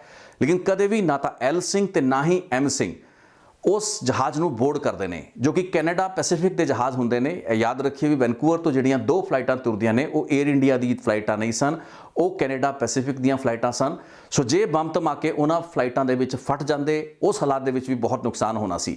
ਲੇਕਿਨ ਉਸ ਵਕਤ ਇਨਸਿਸਟ ਇਹ ਕੀਤਾ ਜਾਂਦਾ ਹੈ, ਇਹ ਦੱਸਿਆ ਜਾਂਦਾ ਹੈ ਵੀ ਬਾਅਦ ਦੇ ਵਿੱਚ ਜਿਹੜੀ ਪੜਤਾਲ ਹੋਈ ਵੈਨਕੂਵਰ ਦੀ ਪੁਲਿਸ ਨੇ ਜਾਂ ਉੱਥੋਂ ਦੀ RCMP CISS ਵੱਲੋਂ ਜਿਹੜੀ ਇਨਵੈਸਟੀਗੇਸ਼ਨ ਹੋਈ, ਉਸ ਏਜੰਟ ਨੇ ਦੱਸਿਆ ਵੀ ਜਿਹੜੇ ਵੀ ਸ਼ਖਸ ਨੇ ਇਹ ਲਗੇਜ ਉੱਥੇ ਦਿੱਤਾ, ਜੋ ਕਿ ਇੱਕ ਸਿੱਖ ਸੀ, ਉਸ ਵੱਲੋਂ ਇਨਸਿਸਟ ਕੀਤਾ ਜਾ ਰਿਹਾ ਸੀ ਵੀ ਉਸ ਦਾ ਜਿਹੜਾ ਬੈਗੇਜ ਚੈੱਕ ਇਨ ਹੈ ਉਹ ਥਰੂ ਐਂਡ ਥਰੂ ਕੀਤਾ ਜਾਏ, ਜਿਸ ਨੂੰ ਕਿ ਇੰਟਰਲਾਈਨਿੰਗ ਕਿਹਾ ਜਾਂਦਾ ਹੈ। ਇਹ ਕਿਹਾ ਜਾਂਦਾ ਹੈ ਕਿ ਮੇਰੇ ਬੈਗੇਜ ਨੂੰ ਜੇ ਇੱਕ 에ਅਰਪੋਰਟ ਤੋਂ ਚੈੱਕ ਇਨ ਕਰਤਾ ਗਿਆ ਹੈ ਤਾਂ ਉਹ ਫਿਰ ਮੇਰੀ ਫਲਾਈਟ ਦੇ ਐਂਡ ਦੇ ਪੁਆਇੰਟ ਤੱਕ ਉਸ ਨੂੰ ਚੈੱਕ ਇਨ ਕੀਤਾ ਜਾਏ। ਹੁਣ ਇਹ ਨਾਰਮਲ ਜਿਹੜਾ ਪ੍ਰੋਟੋਕੋਲ ਹੈ, ਨਾਰਮਲ 에ਅਰਲਾਈਨਸ ਦਾ ਪ੍ਰੋਟੋਕੋਲ ਉਸ ਵਕਤ ਦਾ ਕੈਨੇਡਾ ਦਾ ਸੀ, ਉਸ ਦੇ ਮੁਤਾਬਕ ਵੀ ਨਹੀਂ ਸੀ। ਲੇਕਿਨ ਇਹ ਹੋਇਆ ਇਸ ਤਰੀਕੇ ਨਾਲ। ਇਹ ਦੋਵੇਂ ਲਗੇਜ ਬੈਗ ਜੋ ਕਿ ਬੇਸਿਕਲੀ ਬੰਬ ਸਨ, ਟਾਈਮ ਬੰਬ ਸਨ, ਉਹ ਦੋਵੇਂ ਹਵਾਈ ਜਹਾਜ਼ਾਂ ਦੇ ਵਿੱਚ ਪਹੁੰਚ ਜਾਂਦੇ, ਜਿਸ ਤੋਂ ਬਾਅਦ ਕਿ ਇੱਕ ਹਵਾਈ ਜਹਾਜ਼ ਉਸ ਲਗੇਜ ਨੂੰ ਲੈ ਕੇ ਉੜ ਜਾਂਦਾ ਹੈ। ਉਹ ਹੁੰਦੀ ਹੈ ਫਲਾਈਟ 003, ਜੋ ਕਿ ਸਿੱਧਾ ਜਾਪਾਨ ਦੇ ਵਿੱਚ ਲੈਂਡ ਕਰਦੀ ਹੈ। ਤੇ ਖੁਸ਼ਕਿਸਮਤੀ ਇਸ ਫਲਾਈਟ ਦੀ ਇਹ ਹੁੰਦੀ ਹੈ ਵੀ ਇਸ ਦੌਰਾਨ ਇਹ ਧਮਾਕਾ ਨਹੀਂ ਹੁੰਦਾ। ਲੇਕਿਨ ਦੂਸਰੀ ਫਲਾਈਟ ਜਿਹੜੀ ਹੁੰਦੀ ਹੈ ਉਹ ਬਾਅਦ ਦੇ ਵਿੱਚ ਥੋੜੀ ਹੀ ਦੂਰੀ ਤੇ ਟੋਰਾਂਟੋ ਸ਼ਹਿਰ ਦੇ ਵਿੱਚ ਲੈਂਡ ਕਰ ਜਾਂਦੀ ਹੈ। ਟੋਰਾਂਟੋ ਦੇ ਵਿੱਚ ਵੀ ਇੱਕ ਬਹੁਤ ਵੱਡੀ ਕਮੀ ਖਾਮੀ ਦੇਖਣ ਵਿੱਚ ਮਿਲਦੀ ਹੈ, ਜੋ ਕਿ 에ਅਰ ਇੰਡੀਆ ਦੇ ਸਟਾਫ ਵੱਲੋਂ ਵੀ ਹੁੰਦੀ ਹੈ। ਪਹਿਲੀ ਗਲਤੀ ਵੈਨਕੂਵਰ ਦੇ ਵਿੱਚ ਕੈਨੇਡਾ ਦੀ 에ਅਰ ਕੈਨੇਡਾ ਜਿਹੜੀ ਕੈਨੇਡਾ ਟਰਾਂਸਪੋਰਟ ਜਿਹੜੀ ਅਥਾਰਟੀ ਹੈ ਉਸ ਵੱਲੋਂ ਹੋਈ ਹੁੰਦੀ ਹੈ, ਕਿਉਂਕਿ ਉਸਨੇ ਇਸ ਚੀਜ਼ ਦੀ ਪੜਤਾਲ ਨਹੀਂ ਕੀਤੀ ਹੁੰਦੀ ਵੀ ਲਗੇਜ ਜਿਹੜਾ ਹੈ ਬੈਗੇਜ ਚੈੱਕ ਇਨ ਹੋ ਗਿਆ ਹੈ, ਲੇਕਿਨ ਉਸ ਦੇ ਨਾਲ ਕੋਈ ਪੈਸੇਂਜਰ ਟਰੈਵਲ ਨਹੀਂ ਕੀਤਾ। ਅੱਜ ਦੀ ਤਰੀਕ ਦੇ ਵਿੱਚ ਬਹੁਤ ਸਖਤ ਪ੍ਰੋਟੋਕੋਲ ਨੇ ਤੇ ਇਹ ਸੰਭਵ ਨਹੀਂ ਹੈ। ਜਿਹੜੀ ਰੀਕਨਸੀਲੀਏਸ਼ਨ ਹੁੰਦੀ ਹੈ ਵੀ ਜਿਹੜਾ ਬੈਗੇਜ ਹੁੰਦਾ ਹੈ ਉਸ ਦੇ ਨਾਲ ਜਿਹੜਾ ਬੋਰਡਿੰਗ ਕਾਰਡ ਦਿੱਤਾ ਜਾਂਦਾ ਹੈ, ਉਹਨਾਂ ਦੇ ਕੋਡਸ ਨੂੰ ਮੈਚ ਕਰਕੇ ਇਸ ਚੀਜ਼ ਨੂੰ ਵੈਰੀਫਾਈ ਕੀਤਾ ਜਾਂਦਾ ਹੈ ਵੀ ਕੋਈ ਅਜਿਹਾ ਪੈਸੇਂਜਰ ਹਵਾਈ ਜਹਾਜ਼ ਦੇ ਵਿੱਚ ਤਾਂ ਨਹੀਂ ਚੜ੍ਹ ਰਿਹਾ ਜੋ ਕਿ ਚੜ੍ਹਨ ਤੋਂ ਬਾਅਦ ਜਾਂ ਆਪਣਾ ਚੈੱਕ ਇਨ ਕਰਨ ਤੋਂ ਬਾਅਦ ਹਵਾਈ ਜਹਾਜ਼ ਦੇ ਵਿੱਚ ਬੋਰਡ ਨਹੀਂ ਹੋਇਆ, ਲੇਕਿਨ ਉੱਥੋਂ ਵਾਪਸ ਚਲਾ ਗਿਆ। ਅੱਜ ਦੇ ਪ੍ਰੋਟੋਕੋਲ ਦੇ ਮੁਤਾਬਿਕ ਇਹ ਬਹੁਤ ਸਖਤ ਚੀਜ਼ ਹੈ, ਲੇਕਿਨ ਉਹਨਾਂ ਦਿਨਾਂ ਦੇ ਵਿੱਚ ਕਾਫੀ ਹੱਦ ਤੱਕ ਲੀਨੀਐਂਸੀ ਹੁੰਦੀ ਸੀ। ਹਾਲਾਂਕਿ ਉਸ ਵਕਤ ਵੀ ਕੈਨੇਡਾ ਦੇ 에ਅਰਪੋਰਟ, ਖਾਸ ਕਰਕੇ ਟੋਰਾਂਟੋ 에ਅਰਪੋਰਟ, ਜਿੱਥੇ ਕਿ RCMP ਦੀ ਐਡੀਸ਼ਨਲ ਜਿਹੜੇ ਲੋਕ ਸਨ ਸੁਰੱਖਿਆ ਦੇ, ਉਹਨਾਂ ਨੂੰ ਦਿੱਤਾ ਗਿਆ ਸੀ, ਕਿਉਂਕਿ ਸਪੈਸੀਫਿਕਲੀ ਇੱਕ ਹਾਈ ਰਿਸਕ ਫਲਾਈਟ ਇਸ ਨੂੰ ਮੰਨਿਆ ਜਾ ਰਿਹਾ ਸੀ। 에ਅਰ ਇੰਡੀਆ ਦੀ ਹਰ ਫਲਾਈਟ ਜੋ ਕਿ ਕੈਨੇਡਾ ਜਾਂ ਅਮਰੀਕਾ ਤੋਂ ਓਰੀਜਿਨੇਟ ਕਰ ਰਹੀ ਸੀ, ਉਹਨਾਂ ਦਿਨਾਂ ਦੇ ਵਿੱਚ ਚੱਲ ਰਹੀ ਥ੍ਰੈਟ ਪਰਸੈਪਸ਼ਨ, ਲਗਾਤਾਰ ਹੋ ਰਹੀਆਂ 에ਅਰ ਹਾਈਜੈਕਿੰਗਸ ਦੀ ਨਜ਼ਰ ਜਾਂ ਰੌਸ਼ਨੀ ਦੇ ਵਿੱਚ ਉਹਨਾਂ ਨੂੰ ਹਾਈ ਰਿਸਕ ਫਲਾਈਟਸ ਮੰਨਿਆ ਜਾਂਦਾ ਸੀ। ਸੋ ਟੋਰਾਂਟੋ 에ਅਰਪੋਰਟ ਤੇ ਬਹੁਤ ਸਖਤੀ ਸੀ, ਲੇਕਿਨ ਵੈਨਕੂਵਰ 에ਅਰਪੋਰਟ ਤੇ ਸਖਤੀ ਨਹੀਂ ਸੀ। ਲੇਕਿਨ ਵੈਨਕੂਵਰ 에ਅਰਪੋਰਟ ਤੋਂ ਕਿਸ ਤਰੀਕੇ ਨਾਲ ਇਹ ਲਗੇਜ ਜੋ ਕਿ ਬੈਗੇਜ ਚੈੱਕ ਇਨ ਦੇ ਵਿੱਚ ਬਹੁਤ ਸੌਖੇ ਤਰੀਕੇ ਨਾਲ ਪਾਰ ਹੋ ਗਿਆ। ਦੋਵੇਂ ਬਰੀਫਕੇਸ ਬੰਬ ਜਿਹੜੇ ਸਨ ਉਹ ਹਵਾਈ ਜਹਾਜ਼ਾਂ ਦੇ ਵਿੱਚ ਪਹੁੰਚ ਚੁੱਕੇ ਸਨ। ਉਸ ਤੋਂ ਬਾਅਦ ਟੋਰਾਂਟੋ ਦੇ ਵਿੱਚ ਦੁਬਾਰਾ ਜਦੋਂ ਪੂਰਾ ਦਾ ਪੂਰਾ ਲਗੇਜ ਜਾਂ ਬੈਗੇਜਸ ਜਿਹੜੇ ਹੁੰਦੇ ਨੇ ਉਹਨਾਂ ਨੂੰ ਦੁਬਾਰਾ ਅਗਲੀ ਫਲਾਈਟ, ਕਿਉਂਕਿ ਉੱਥੇ ਚੇਂਜ ਹੋਣੀ ਸੀ, ਕੈਨੇਡਾ ਪੈਸੀਫਿਕ ਤੋਂ ਫਲਾਈਟ 에ਅਰ ਇੰਡੀਆ 181 ਬਣਨੀ ਸੀ, ਜਹਾਜ਼ ਚੇਂਜ ਹੋਣਾ ਸੀ। ਉਸ ਦੌਰਾਨ ਵੀ ਇਹ ਜਿਹੜੇ ਸਾਰਾ ਦਾ ਸਾਰਾ ਬੈਗੇਜ ਸੀ ਉਸ ਨੂੰ ਚੈੱਕ ਕੀਤਾ ਜਾਣਾ ਸੀ। ਹੁਣ ਇੱਥੇ ਇੱਕ ਬਹੁਤ ਵੱਡੀ ਤਰਾਸਦੀ ਹੁੰਦੀ ਹੈ। ਮੈਂ ਇਸ ਤਰਾਸਦੀ ਇਸ ਵਾਸਤੇ ਕਹਿ ਰਿਹਾ ਕਿਉਂਕਿ ਵੈਸੇ ਇੱਕ ਚੂਕ ਸੀ, ਇੱਕ ਗਲਤੀ ਸੀ, ਲੇਕਿਨ ਇਹ ਐਡੀ ਵੱਡੀ ਗਲਤੀ ਸੀ ਜਿਸ ਦੀ ਬਹੁਤ ਵੱਡੀ ਕੀਮਤ ਕੈਨੇਡਾ ਜਾਂ ਭਾਰਤ ਨੂੰ ਅਦਾ ਕਰਨੀ ਪਈ। ਉਹ ਲੋਕਾਂ ਨੂੰ, ਉਹ ਮਾਸੂਮ ਲੋਕਾਂ ਨੂੰ ਅਦਾ ਕਰਨੀ ਪਈ ਜਿਨ੍ਹਾਂ ਨੇ ਆਪਣੀਆਂ ਜਾਨਾਂ ਦੇ ਕੇ ਉਹਨਾਂ ਦੇ ਨਾ ਜਾਣੇ ਕਿੰਨੇ ਸੈਂਕੜਾ ਹਜ਼ਾਰਾਂ ਪਰਿਵਾਰ ਦੇ ਜਿਹੜੇ ਜੀ ਸੀ, ਜਿਨ੍ਹਾਂ ਨੂੰ ਅੱਜ ਤੱਕ ਇਹ ਸਮਝ ਵਿੱਚ ਨਹੀਂ ਆ ਪਾਇਆ ਵੀ ਪੂਰੀ ਦੀ ਪੂਰੀ ਵਾਰਦਾਤ ਉਹਨਾਂ ਦੇ ਹੀ ਰਿਸ਼ਤੇਦਾਰਾਂ ਦੇ ਨਾਲ ਕਿਉਂ ਹੋਈ, ਉਹਨਾਂ ਦੇ ਹੀ ਲੋਕਾਂ ਦੀ ਮੌਤ ਇਸ ਵਿੱਚ ਕਿਉਂ ਹੋਈ। ਸੋ ਇਹ ਚੂਕ ਤੇ ਇਹ ਜਿਹੜੀ ਘਟਨਾ ਸੀ ਉਹ ਇਸ ਤਰੀਕੇ ਨਾਲ ਸੀ ਵੀ ਇੱਕ ਐਕਸ-ਰੇ ਮਸ਼ੀਨ ਜਿਸ ਦੇ ਜ਼ਰੀਏ ਕਿ ਬੈਗੇਜ ਪੂਰਾ ਦਾ ਪੂਰਾ ਸਕਰੀਨ ਹੁੰਦਾ ਸੀ, ਉਸ ਦਿਨ ਦੁਪਹਿਰ ਤਕਰੀਬਨ 2:30 ਵਜੇ ਤੋਂ ਲੈ ਕੇ 3:45 ਵਜੇ ਤੱਕ ਉਹ ਐਕਸ-ਰੇ ਮਸ਼ੀਨ ਚੱਲਦੀ ਹੈ। ਇਸ ਦੌਰਾਨ ਤਕਰੀਬਨ ਸਵਾ ਘੰਟੇ ਦਾ ਗੈਪ ਹੁੰਦਾ ਹੈ ਤੇ ਸਵਾ ਘੰਟੇ ਦੌਰਾਨ ਲਗਭਗ 50% ਜਿਹੜਾ ਲਗੇਜ ਜਾਂ ਬੈਗੇਜ ਸੀ ਉਸ ਨੂੰ ਸਕਰੀਨ ਕਰ ਲਿਆ ਜਾਂਦਾ ਥਰੂ ਐਨ ਐਕਸ-ਰੇ ਮਸ਼ੀਨ। ਲੇਕਿਨ ਇਸ ਤੋਂ ਬਾਅਦ ਐਕਸ-ਰੇ ਮਸ਼ੀਨ ਕੁਝ ਕਾਰਨਾਂ ਕਰਕੇ ਟੋਰਾਂਟੋ 에ਅਰਪੋਰਟ ਤੇ ਖਰਾਬ ਹੋ ਜਾਂਦੀ ਹੈ। ਉਸ ਐਕਸ-ਰੇ ਮਸ਼ੀਨ ਦੇ ਖਰਾਬ ਹੋਣ ਦੀ ਸੂਰਤ ਦੇ ਵਿੱਚ ਪ੍ਰੋਟੋਕਾਲ ਦੇ ਹਿਸਾਬ ਨਾਲ ਦੋ ਚੀਜ਼ਾਂ ਬਣਦੀਆਂ ਸਨ। ਇੱਕ ਤਾਂ ਮੈਨੂਅਲੀ ਸਾਰੇ ਲਗੇਜ ਨੂੰ ਜਾਂ ਬੈਗੇਜ ਨੂੰ ਖੋਲ ਕੇ ਵੇਖਿਆ ਜਾ ਸਕਦਾ ਸੀ, ਜੋ ਕਿ ਇਸ ਫਲਾਈਟ ਦੀ ਬਾਅਦ ਦੇ ਵਿੱਚ ਹੋਈ ਦੇਰੀ ਦਾ ਵੀ ਕਾਰਨ ਬਣਿਆ। ਮੈਨੂਅਲ ਸਕਰੀਨਿੰਗ ਦੇ ਨਾਲ ਇੱਕ ਹੋਰ ਡਿਵਾਈਸ ਜੋ ਕਿ ਉਸ ਵਕਤ 에ਅਰ ਇੰਡੀਆ ਦੇ ਗਰਾਊਂਡ ਸਟਾਫ ਕੋਲ ਮੌਜੂਦ ਸੀ, ਉਹ ਸੀ PD4C ਨਾਂ ਦੀ ਇੱਕ ਐਸੀ ਹੈਂਡਹੈਲਡ ਡਿਵਾਈਸ ਜੋ ਕਿ ਬੇਸਿਕਲੀ ਇੱਕ ਵੇਪਰ ਐਕਸਪਲੋਸਿਵ ਡਿਟੈਕਟਿਵ ਡਿਵਾਈਸ ਸੀ, ਜਿਸ ਦੇ ਜ਼ਰੀਏ ਕਿ ਜਿਹੜਾ ਬੈਗੇਜਸ ਸਨ ਜਾਂ ਲਗੇਜ ਸੀ ਉਸ ਨੂੰ ਚੈੱਕ ਕੀਤਾ ਜਾ ਸਕਦਾ ਸੀ। ਲੇਕਿਨ ਇਹ ਦੱਸਿਆ ਜਾਂਦਾ ਹੈ ਵੀ ਜਨਵਰੀ 1985 ਦੇ ਦੌਰਾਨ ਹੀ ਜਦੋਂ ਇੱਕ ਰਿਵਿਊ ਹੋਇਆ ਸੀ ਸਿਕਿਉਰਿਟੀ ਦਾ ਟੋਰਾਂਟੋ 에ਅਰਪੋਰਟ ਤੇ, ਉਸ ਵਕਤ ਹੀ ਇਸ ਜਿਹੜਾ ਵੇਪਰ ਡਿਵਾਈਸ ਸੀ ਇਸ ਨੂੰ ਨਾਕਾਫੀ ਮੰਨਿਆ ਗਿਆ ਸੀ, ਇਹ ਕਾਮਯਾਬ ਨਹੀਂ ਮੰਨੀ ਗਈ ਸੀ। ਸੋ ਇਹ ਡਿਵਾਈਸ ਸੀ ਜਿਸ ਦੇ ਨਾਲ ਬਾਅਦ ਦੇ ਵਿੱਚ ਤਕਰੀਬਨ 1.5-2 ਘੰਟਾ ਹੋਰ ਲਗਾ ਕੇ ਉਸ ਪੂਰੇ ਦੇ ਪੂਰੇ ਲਗੇਜ ਨੂੰ ਸਕੈਨ ਕੀਤਾ ਗਿਆ। ਇਹ ਚੀਜ਼ ਕਲੀਅਰ ਨਹੀਂ ਹੋ ਪਾਈ ਕਿ ਉਹ ਜਿਹੜੇ ਲਗੇਜ ਦੇ ਜਾਂ ਬਰੀਫਕੇਸ ਦਾ ਬੌਂਬ ਸੀ ਜੋ ਕਿ ਫਲਾਈਟ 182 ਦੇ ਵਿੱਚ ਪਲਾਂਟ ਹੋਣਾ ਸੀ ਜਾਂ ਹੋ ਚੁੱਕਾ ਸੀ, ਪਹੁੰਚ ਚੁੱਕਾ ਸੀ, ਉਹ ਕੀ ਐਕਸ-ਰੇ ਮਸ਼ੀਨ ਦੇ ਥਰੂ ਹੋ ਕੇ ਸਕਰੀਨ ਹੋ ਕੇ ਵੀ ਡਿਟੈਕਟ ਨਹੀਂ ਹੋ ਪਾਇਆ, ਜਾਂ ਫਿਰ ਬਾਅਦ ਦੇ ਵਿੱਚ ਜਦੋਂ ਮਸ਼ੀਨ ਖਰਾਬ ਹੋ ਜਾਂਦੀ ਹੈ ਉਸ ਤੋਂ ਬਾਅਦ ਜਦੋਂ ਇਹ PD4C ਦੇ ਨਾਲ ਉਹ ਸਕਰੀਨਿੰਗ ਕੀਤੀ ਜਾਂਦੀ ਹੈ, ਮੈਨੂਅਲ ਰਿਵਿਊ ਜਾਂ ਮੈਨੂਅਲ ਸਕਰੀਨਿੰਗ ਉਸ ਵਕਤ ਨਹੀਂ ਕੀਤੀ ਗਈ ਜੋ ਕਿ ਕੀਤੀ ਜਾ ਸਕਦੀ ਸੀ, ਕਿਉਂਕਿ ਪਹਿਲਾਂ ਰਿਪੋਰਟ ਸੀ ਕਿ ਇਹ ਡਿਵਾਈਸ ਜਿਹੜੀ ਹੈ ਇਹ ਸਹੀ ਤਰੀਕੇ ਨਾਲ ਕੰਮ ਨਹੀਂ ਕਰ ਰਹੀ। ਲੇਕਿਨ ਜੋ ਵੀ ਮਾੜਾ ਹੋਣਾ ਸੀ ਉਸ ਦਿਨ ਉਹ ਹੋਇਆ। ਉਸ ਤੋਂ ਬਾਅਦ ਸ਼ਾਮ ਦੇ ਤਕਰੀਬਨ 6:15 ਵਜੇ ਦੇ ਆਸ-ਪਾਸ ਇਹ ਪੂਰੀ ਦੀ ਪੂਰੀ ਸਕਰੀਨਿੰਗ ਹੋਈ, ਜਿਸ ਦੌਰਾਨ ਇਹ ਬਰੀਫਕੇਸ ਦਾ ਜਿਹੜਾ ਬੌਂਬ ਸੀ ਉਹ ਹਵਾਈ ਜਹਾਜ਼ ਦੇ ਅੰਦਰ ਪਹੁੰਚ ਚੁੱਕਾ ਸੀ। ਇਸ ਨੂੰ ਕਿਸੇ ਨੇ ਡਿਟੈਕਟ ਨਹੀਂ ਸੀ ਕੀਤਾ। ਇਸ ਤੋਂ ਬਾਅਦ ਇਹ ਫਲਾਈਟ ਰਵਾਨਾ ਹੁੰਦੀ ਹੈ ਤੇ 12:08 ਤਕਰੀਬਨ ਆਪਾਂ ਲਗਾ ਸਕਦੇ ਹਾਂ ਵੀ 5.5 ਘੰਟੇ ਉਡਾਨ ਭਰਨ ਤੋਂ ਬਾਅਦ ਇਹ ਜਿਹੜਾ ਹਵਾਈ ਜਹਾਜ਼ ਹੈ ਇਸ ਦੇ ਵਿੱਚ ਇੱਕ ਬਹੁਤ ਵੱਡਾ ਧਮਾਕਾ ਹੁੰਦਾ ਹੈ। ਉਸ ਵਕਤ ਜਿਹੜਾ ਹਵਾਈ ਜਹਾਜ਼ ਹੁੰਦਾ ਹੈ ਉਹ ਐਟਲਾਂਟਿਕ ਓਸ਼ਨ ਦੇ ਉੱਤੇ, ਆਇਰਲੈਂਡ ਜਿਹੜਾ ਮੁਲਕ ਹੈ ਉਸ ਦੇ ਸਾਊਥ ਵੈਸਟ ਕੋਸਟ ਦੇ ਉੱਤੇ ਹੁੰਦਾ ਹੈ। ਉਸ ਦੌਰਾਨ ਇਹ ਧਮਾਕਾ ਬਹੁਤ ਹੀ ਭਿਅੰਕਰ ਹੁੰਦਾ ਹੈ ਤੇ ਮਿਡ 에ਅਰ ਹੀ ਇਸ ਹਵਾਈ ਜਹਾਜ਼ ਦੇ ਦੋ ਅਲੱਗ-ਅਲੱਗ ਟੁਕੜੇ ਹੋ ਜਾਂਦੇ ਨੇ। ਜਿੰਨੇ ਵੀ ਵਿੱਚ ਬੈਠੇ ਸਵਾਰ ਲੋਕ ਹੁੰਦੇ ਨੇ ਉਹ ਮਾਰੇ ਜਾਂਦੇ ਨੇ। ਤੁਸੀਂ ਅੰਦਾਜ਼ਾ ਲਗਾ ਸਕਦੇ ਹੋ ਵੀ ਉਹ ਲੋਕ ਜੋ ਕਿ ਮਾਰੇ ਗਏ ਇਸ ਹਾਦਸੇ ਦੇ ਵਿੱਚ, ਉਹਨਾਂ ਨੂੰ ਕੁਝ ਸਕਿੰਟਾਂ ਦੇ ਵਿੱਚ ਹੋਏ ਇਸ ਧਮਾਕੇ ਤੇ ਉਸ ਤੋਂ ਬਾਅਦ ਜੋ ਵੀ ਉਹਨਾਂ ਨਾਲ ਹੋਇਆ ਉਸ ਦੇ ਕਾਰਨਾਂ ਬਾਰੇ ਕਦੇ ਵੀ ਨਹੀਂ ਪਤਾ ਲੱਗ ਪਾਇਆ। ਤੇ ਉਸ ਤੋਂ ਵੱਡੀ ਤਰਾਸਦੀ ਉਹਨਾਂ ਰਿਸ਼ਤੇਦਾਰਾਂ ਦੀ, ਹਜ਼ਾਰਾਂ ਉਹ ਰਿਸ਼ਤੇਦਾਰ ਜਿਨ੍ਹਾਂ ਨੂੰ ਅੱਜ ਤੱਕ ਇਹ ਨਹੀਂ ਸਮਝ ਆ ਪਾਇਆ ਵੀ ਇਹ ਧਮਾਕਾ ਕਿਉਂ ਹੋਇਆ, ਕਿਵੇਂ ਹੋਇਆ ਤੇ ਇਸ ਦੇ ਲਈ ਦੋਸ਼ੀ ਜਾਂ ਉਹ ਜਿਹੜੇ ਕਨਸਪੀਰੇਟਰ ਕੌਣ ਸਨ। ਕਿਉਂਕਿ ਇਹ ਚੀਜ਼ ਮੈਂ ਆਪਣੀ ਅਗਲੀ ਰਿਪੋਰਟ ਦੇ ਵਿੱਚ ਸਪਸ਼ਟ ਕਰਾਂਗਾ, ਕਿਉਂਕਿ ਗੱਲਾਂ ਬਾਤਾਂ ਜਾਂ ਜੋ ਵੀ ਤਫਸੀਲ ਨਿਕਲ ਕੇ ਆਈ, ਜੋ ਵੀ ਕਮਿਸ਼ਨਾਂ ਬੈਠੀਆਂ, ਅਦਾਲਤਾਂ ਦੇ ਵਿੱਚ ਮੁਕੱਦਮੇ ਚਲੇ, ਉਹਨਾਂ ਵਿੱਚ ਇਹ ਸਾਰੀ ਡਿਟੇਲ ਜੋ ਮੈਂ ਤੁਹਾਡੇ ਨਾਲ ਸਾਂਝੀਆਂ ਕਰ ਰਿਹਾ ਇਹ ਤਾਂ ਅਵੇਲੇਬਲ ਹੋ ਪਾਈ, ਲੇਕਿਨ ਇਸ ਦੇ ਪਿੱਛੇ ਦੀ ਅਸਲ ਸਾਜ਼ਿਸ਼ ਹੈ ਉਹ ਕਿਤੇ ਨਾ ਕਿਤੇ ਹਜੇ ਵੀ ਬੇਪਰਦਾ ਨਹੀਂ ਹੋ ਪਾਈ ਹੈ।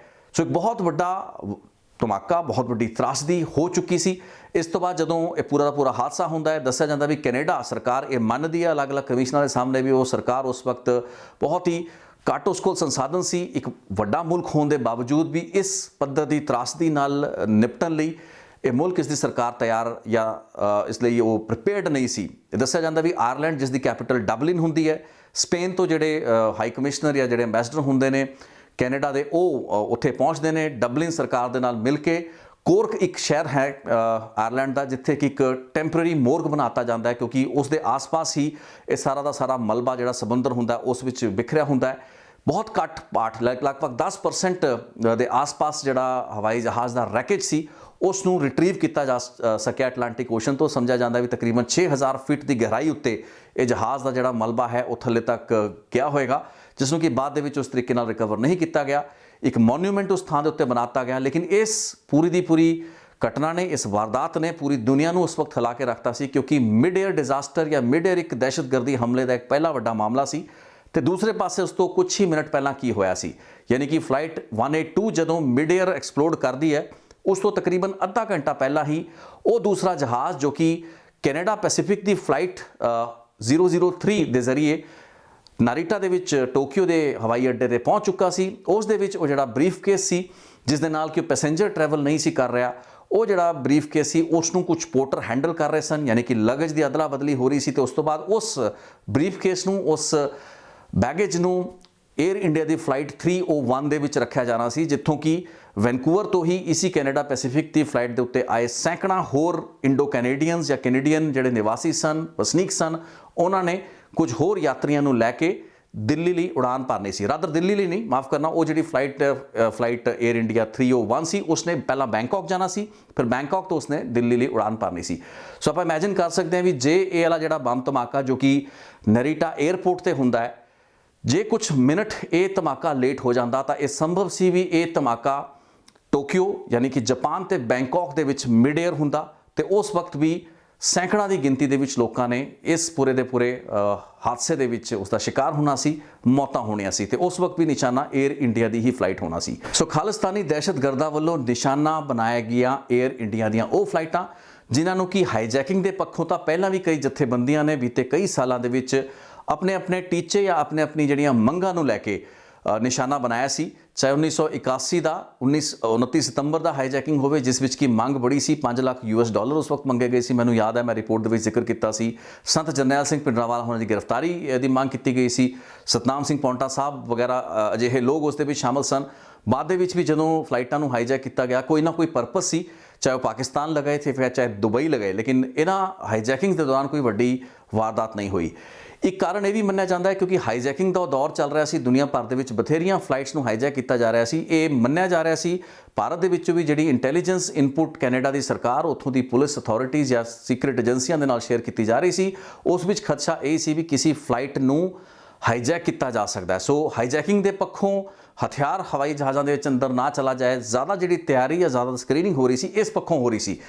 ਕਿਸੇ ਨੇ ਨਹੀਂ ਸੋਚਿਆ ਸੀ ਵੀ ਇੱਕ ਟਾਈਮ ਬੌਂਬ ਵੀ ਲਗੇਜ ਦੇ ਜ਼ਰੀਏ ਬੈਗੇਜ ਦੇ ਵਿੱਚ ਇਹਨਾਂ ਹਵਾਈ ਜਹਾਜ਼ਾਂ ਦੇ ਵਿੱਚ ਜਾ ਸਕਦਾ ਹੈ ਤੇ 에ਅਰ ਇੰਡੀਆ ਦੀਆਂ 2 ਫਲਾਈਟਾਂ ਨੂੰ ਨਿਸ਼ਾਨਾ ਬਣਾ ਸਕਦਾ ਹੈ। ਇਸ ਤੋਂ ਬਾਅਦ ਇੱਕ ਬਹੁਤ ਲੰਬੀ ਚੌੜੀ ਤਫਤੀਸ਼ ਚੱਲੀ ਕਿਉਂਕਿ ਉਸ ਤੋਂ ਬਾਅਦ ਜਿਹੜੀ ਧਰਪਕੜ ਹੁੰਦੀ ਹੈ, ਜਿੰਨੇ ਵੀ ਲੋਕ ਜੋ ਵੀ ਖਾਲਿਸਤਾਨੀ ਐਲੀਮੈਂਟ ਜੋ ਕਿ ਸਰਗਰਮ ਸਨ, ਜਿਨ੍ਹਾਂ ਨੂੰ ਕਿ ਪਹਿਲਾਂ ਤੋਂ ਹੀ ਸਰਵੇਲੈਂਸ ਤੇ ਰੱਖਿਆ ਗਿਆ ਸੀ, ਉਹਨਾਂ ਦੀ ਪਹਿਲਾਂ ਤੋਂ ਹੀ ਇੰਟੈਲੀਜੈਂਸ ਖੁਫੀਆ ਜਾਣਕਾਰੀ ਸੀ, ਸੋ ਮਚ ਸੋ ਵੀ ਉਹਨਾਂ ਦੀ ਜਿਹੜੀ ਫੋਨ ਦੀ ਟੈਪਿੰਗ ਹੋ ਰਹੀ ਸੀ। ਇਸ ਪੂਰੀ ਦੀ ਪੂਰੀ ਸਾਜ਼ਿਸ਼ ਦੇ ਵਿੱਚ ਜਿੰਨੇ ਵੀ ਲੋਕ ਇਨਵੋਲਵ ਸਨ, ਉਹਦੇ ਵਿੱਚ ਮਾਸਟਰਮਾਈਂਡ ਤਲਵਿੰਦਰ ਪਰਮਾਰ ਨੂੰ ਮੰਨਿਆ ਜਾਂਦਾ ਹੈ। ਉਸ ਤੋਂ ਇਲਾਵਾ 2 ਹੋਰ ਲੋਕ, ਸੁਰਜਨ ਸਿੰਘ ਗਿੱਲ ਤੇ ਕੁਝ ਅਜਿਹੇ ਲੋਕ ਜਿਨ੍ਹਾਂ ਦੇ ਨਾਂ ਖੁੱਲ੍ਹ ਕੇ ਇਸ ਪੂਰੀ ਦੀ ਪੂਰੀ ਘਟਨਾ ਦੇ ਵਿੱਚ ਸਾਹਮਣੇ ਨਹੀਂ ਆ ਪਾਏ, ਲੇਕਿਨ ਬਾਅਦ ਦੇ ਵਿੱਚ ਇਹ ਚੀਜ਼ਾਂ ਕਈ NGOs ਵੱਲੋਂ ਜਾਂ ਕਈ ਜਿਹੜੇ ਮਨੁੱਖੀ ਅਧਿਕਾਰ ਸੰਗਠਨ ਸੀ ਜੋ ਕਿ ਇਸ ਪੂਰੇ ਦੇ ਪੂਰੇ ਮਾਮਲੇ ਦੀ ਤਹਿ ਤੱਕ ਗਏ, ਉਹਨਾਂ ਨੇ ਇਸ ਚੀਜ਼ ਨੂੰ ਘੋਖਣ ਦੀ ਕੋਸ਼ਿਸ਼ ਕੀਤੀ ਕਿ ਆਖਿਰ ਇਹ ਪੂਰੀ ਦੀ ਪੂਰੀ ਗੱਲਬਾਤ ਇਹ ਸਾਜ਼ਿਸ਼ ਕੀ ਸੀ। ਇਹ ਫੈਕਟ ਸੀ ਵੀ ਇਸ ਪੂਰੀ ਦੀ ਪੂਰੀ ਵਾਰਦਾਤ ਪਿੱਛੇ ਬੱਬਰ ਖਾਲਸਾ ਦਾ ਇੱਕ ਹੱਥ ਸੀ, ਲੇਕਿਨ ਉਹਨਾਂ ਦਾ ਹੱਥ ਕਿਸ ਹੱਦ ਤੱਕ ਸੀ ਤੇ ਉਹਨਾਂ ਦਾ ਮਕਸਦ ਕੀ ਸੀ, ਮਨਸੂਬਾ ਕੀ ਸੀ, ਅਚੀਵ ਉਹ ਕੀ ਕਰਨਾ ਚਾਹੁੰਦੇ ਸਨ ਕਿ ਵਾਕਈ 350 ਸਵਾ 300 ਤੇ ਜੇ ਦੂਸਰੀ ਫਲਾਈਟ ਦੇ ਵਿੱਚ ਬੰਬ ਫਟਦਾ ਤਾਂ ਤਕਰੀਬਨ 500-700 ਲੋਕਾਂ ਨੂੰ ਮਾਰ ਕੇ ਇੱਕ ਬਹੁਤ ਵੱਡਾ ਮੈਸੇਜ ਦੁਨੀਆ ਭਰ ਦੇ ਵਿੱਚ ਭਾਰਤ ਦੇ ਖਿਲਾਫ ਦਿੱਤਾ ਜਾਣਾ ਸੀ। 에ਅਰ ਇੰਡੀਆ ਦੀ ਫਲਾਈਟਾਂ ਨੇ ਹੀ ਟਾਰਗੇਟ ਹੋਣਾ ਸੀ। ਸੋ ਇਹ ਸਮਝਣ ਵਾਲੀ ਗੱਲ ਹੈ। ਇਹ ਵੀ ਉਸ ਤਰੀਕੇ ਦੇ ਜਿਹੜੇ ਜਿਵੇਂ ਟਵਿਨ ਟਾਵਰ ਦੀ ਬੋਮਿੰਗ ਅਮਰੀਕਾ ਦੇ ਵਿੱਚ 2001 ਦੇ ਵਿੱਚ ਵੇਖਣ ਨੂੰ ਮਿਲੀ, ਤਾਂ ਇਹ ਟਵਿਨ 에ਅਰਕ੍ਰਾਫਟ ਨੂੰ ਨਿਸ਼ਾਨਾ ਬਣਾਇਆ ਜਾਣ ਦੀ ਇੱਕ ਬਹੁਤ ਵੱਡੀ ਸਾਜ਼ਿਸ਼ ਸੀ। ਇਸ ਦੇ ਵਿੱਚ ਬਾਅਦ ਦੇ ਵਿੱਚ ਬਹੁਤ ਗੱਲਾਂ ਬਾਤਾਂ ਨਿਕਲੀਆਂ, ਬਹੁਤ ਲੋਕਾਂ ਦੀ ਧਰਪਕੜ ਹੋਈ। ਤਲਵਿੰਦਰ ਸਿੰਘ ਪਰਮਾਰ ਦਾ ਮੁਕਾਬਲਾ ਕਿਵੇਂ ਫਿਲੌਰ ਦੇ ਵਿੱਚ, ਪੰਜਾਬ ਦੇ ਵਿੱਚ, ਉਹ ਕਿਹੜੇ ਹਾਲਾਤਾਂ ਦੇ ਵਿੱਚ ਭਾਰਤ ਪਹੁੰਚਿਆ ਪਾਕਿਸਤਾਨ ਤੋਂ ਹੋ ਕੇ, ਉਹ ਸਾਰੀਆਂ ਗੱਲਾਂ ਬਾਤਾਂ ਬਹੁਤ ਹੀ ਇੱਕ ਦਿਲਚਸਪ ਡਿਟੇਲ ਹੈਗੀਆਂ ਜੋ ਕਿ ਮੈਂ ਆਪਣੀ ਆਉਣ ਵਾਲੀ ਰਿਪੋਰਟ ਦੇ ਵਿੱਚ ਸਾਂਝਾ ਕਰਾਂਗਾ। ਲੇਕਿਨ ਅਗਲੀ ਰਿਪੋਰਟ ਜਿਹੜੀ ਮੇਰੀ ਇਸ ਇਸ ਸੀਰੀਜ਼ ਦਾ ਹਿੱਸਾ ਹੋਏਗੀ, ਉਸ ਦੇ ਵਿੱਚ ਮੈਂ ਤੁਹਾਡੇ ਸਾਹਮਣੇ ਹਾਜ਼ਰ ਲੈ ਕੇ ਹੋਵਾਂਗਾ Canadian security intelligence services CSIS ਅਤੇ RCMP royal Canadian Mount police. ਇਹ 2 ਮੇਨ ਏਜੰਸੀਆਂ ਸਨ ਜਿਨ੍ਹਾਂ ਦਾ ਫੈਡਰਲ ਪੁਲਿਸ ਤੇ ਉਹਨਾਂ ਦੀ ਸੀਕ੍ਰੇਟ ਏਜੰਸੀ ਜਾਂ ਇੰਟੈਲੀਜੈਂਸ ਏਜੰਸੀ, ਜਿਨ੍ਹਾਂ ਨੇ ਕਿ ਬਹੁਤ ਸੀ ਲੀਡ ਜਾਂ ਭਾਰਤੀ ਸਰਕਾਰ ਵੱਲੋਂ ਦਿੱਤੇ ਗਏ तमाम ਐਸੇ ਕਲੂ ਸਨ, ਉਹਨਾਂ ਨੂੰ ਸ਼ੁਰੂਆਤੀ ਸਟੇਜ ਦੇ ਵਿੱਚ ਉਨੀ ਗੰਭੀਰਤਾ ਨਾਲ ਨਹੀਂ ਲਿਆ। ਬਾਅਦ ਦੇ ਵਿੱਚ ਗੰਭੀਰਤਾ ਨਾਲ ਲਏ ਜਾਣ ਦੇ ਬਾਵਜੂਦ ਵੀ ਬਹੁਤ ਹੀ ਮਹੱਤਵਪੂਰਨ ਫੋਨ ਟੈਪਸ ਜਾਂ ਵਾਇਰ ਟੈਪਸ ਜਿਹਨੂੰ ਕਹਿੰਦੇ ਨੇ, ਉਸ ਦੇ ਕਈ ਅੰਸ਼ ਜਿਹੜੇ ਹੈ, ਕਈ ਹਿੱਸੇ ਹੈਗੇ ਨੇ, ਕਈ ਘੰਟਿਆਂ ਦੀ ਜਿਹੜੀ ਫੁਟੇਜ ਹੈ। ਕਿਉਂਕਿ ਤਲਵਿੰਦਰ ਪਰਮਾਰ ਜਿੰਨੀ ਵੀ ਗੱਲਬਾਤ ਕਰ ਰਿਹਾ ਸੀ ਆਪਣੇ ਹੈਂਡਲਰਸ ਦੇ ਨਾਲ ਜਾਂ ਜਿਨ੍ਹਾਂ ਨੂੰ ਵੀ ਉਹ ਹੈਂਡਲ ਕਰ ਰਿਹਾ ਸੀ, ਜਿਹੜੇ ਵੀ ਲੋਕ ਇੰਦਰਜੀਤ ਸਿੰਘ ਰਿਆਤ ਵਗੈਰਾ ਇਹ ਬੰਬ ਬਣਾ ਰਹੇ ਸੀਗੇ। ਡੰਕਨ ਦਾ ਇੱਕ ਬ੍ਰਿਟਿਸ਼ ਕੋਲੰਬੀਆ ਦਾ ਜੰਗਲ ਦੱਸਿਆ ਜਾਂਦਾ ਹੈ, ਡੰਕਨ ਦਾ, ਜਿੱਥੇ ਕਿ ਇਸ ਬੰਬ ਦੀ ਟੈਸਟਿੰਗ ਹੁੰਦੀ ਹੈ। ਇਹ ਦੱਸਿਆ ਜਾਂਦਾ ਵੀ ਉਸ ਟੈਸਟਿੰਗ ਦੇ ਦੌਰਾਨ ਵੀ ਸੀਕ੍ਰੇਟ ਏਜੰਟ ਜਿਹੜੇ ਸਨ ਉਹਨਾਂ ਨੇ ਇਹਨਾਂ ਨੂੰ ਫੋਲੋ ਕੀਤਾ ਲੋਕਾਂ ਨੂੰ, ਲੇਕਿਨ ਐਂਡੀ ਸਰਵੇਲੈਂਸ ਹੁੰਦੇ ਹੋਏ ਐਡੀ ਸੀਕ੍ਰੇਟ ਜਿਹੜੀ ਸਰਵਿਸ ਪਿੱਛੇ ਲੱਗੀ ਹੋਵੇ, ਏਜੰਟ ਤੁਹਾਡੇ ਪਿੱਛੇ ਲੱਗੇ ਹੋਣ, ਤੇ ਤਲਵਿੰਦਰ ਪਰਮਾਰ ਕਿਸ ਮਨੋਰਥ ਦੇ ਤਹਿਤ ਭਾਰਤ ਵਿੱਚ ਆਂਦਾ ਹੈ, ਇਸ ਪੂਰੀ ਦੀ ਪੂਰੀ ਵਾਰਦਾਤ ਨੂੰ ਲੈ ਕੇ ਉਸ ਵੱਲੋਂ ਕੀ ਖੁਲਾਸੇ ਕੀਤੇ ਜਾਂਦੇ ਨੇ, ਉਸ ਦਾ ਐਨਕਾਊਂਟਰ ਕਿਹੜੇ ਹਾਲਾਤ ਵਿੱਚ ਕੀਤਾ ਜਾਂਦਾ ਹੈ, ਕੀ ਉਸ ਵੱਲੋਂ ਦਿੱਤੀ ਗਈ ਜਾਣਕਾਰੀ ਨੂੰ ਮੁਕੰਮਲ ਤੌਰ ਤੇ ਪਬਲਿਕ ਡੋਮੇਨ ਦੇ ਵਿੱਚ ਲਿਆਂਦਾ ਜਾ ਸਕਿਆ ਜਾਂ ਨਹੀਂ ਸਕਿਆ, ਇਹ ਕਈ ਬਹੁਤ ਵੱਡੇ ਸਵਾਲ ਨੇ।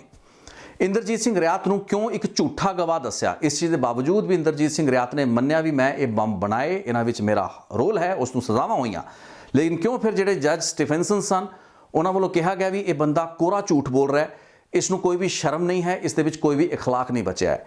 ਖਾਲਿਸਤਾਨੀ ਕੱਟੜਵਾਦੀ ਜਾਂ ਖਾਲਿਸਤਾਨੀ ਜਿਹੜੇ ਅੰਸਰ ਅਮਰੀਕਾ ਤੇ ਕੈਨੇਡਾ ਦੇ ਵਿੱਚ ਸਰਗਰਮ ਸਨ, ਉਹਨਾਂ ਦੀ ਐਡੀ ਦਹਿਸ਼ਤ ਕਿਉਂ ਸੀ? ਉਹਨਾਂ ਦਾ ਦਾਬਾ ਤੇ ਉਹਨਾਂ ਦਾ ਡਰ ਐਡਾ ਕਿਉਂ ਸੀ? ਕਿਉਂ ਵੈਨਕੂਵਰ ਸਨ ਦੇ ਪੱਤਰਕਾਰ ਨੂੰ ਖੁੱਲ੍ਹ ਕੇ ਨਹੀਂ ਬੋਲਣ ਦਿੱਤਾ ਜਾ ਰਿਹਾ ਸੀ?